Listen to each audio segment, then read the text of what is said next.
মই নামটো কৈছো শৃংখল চলিহাই নিজৰ ফেসবুক পোষ্টত এইটো দিছে আৰু শৃংখল চলিহাই যিয়ে নিজকে বীৰ নিজকে গুণ্ডা বুলি সজায় সেই গুণ্ডাটোৱে আজি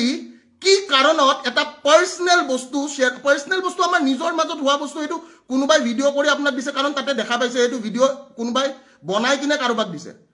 তো শৃংখল চলিহাই আজি সেই বস্তুটো সামাজিক মাধ্যমত শেয়াৰ কৰি কি কৰিব বিচাৰিছে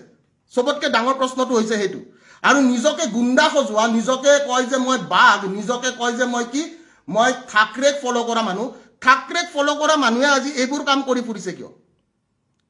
ঠাকৰেক ফলো কৰা মানুহে এটা আপুনি কাজিয়াটো কাজিয়া হিচাপে ল'ব লাগিছিলে কাজিয়াটো আপুনি আপোনাক মই সমালোচনা কৰিছো আপোনাক সমালোচনা কৰা মোৰ অধিকাৰ আছে মই এটা ডেমক্ৰেটিক কান্ট্ৰীত থাকো আপুনি কৰা যিখিনি মই গম পাইছো তথ্য পাইছো বা যিখিনি আপোনাৰ এনেকুৱা হৈছে যে ও না এই মানুহটো অমুকখিনি কাম কৰিছে তাৰ ওপৰত এটা প্ৰশ্ন কৰিছো কিন্তু প্ৰশ্নটোৰ উত্তৰ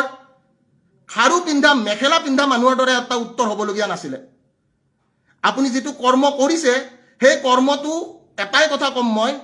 এই কৰ্মটো যোনটো এই কৰ্মটো এটা খাৰু পিন্ধা বা মেখেলা পিন্ধা মানুহে পাৰ্সোনেল কাজিয়া এটা উদঙাই দিব ফেসবুকৰ জৰিয়তে আৰু মই শেয়াৰ কৰিছো আপুনি দিয়া বস্তুটো মই নিজে শেয়াৰ কৰিছো আৰু আমাৰ মাজত যোনখিনি এই কাজিয়া হৈছিলে সেই কাজিয়াৰ কেছটো তেতিয়াই কেছ দিব লাগিল যদি আমাৰ কিবা এনেকুৱা কাজিয়া হৈছিলে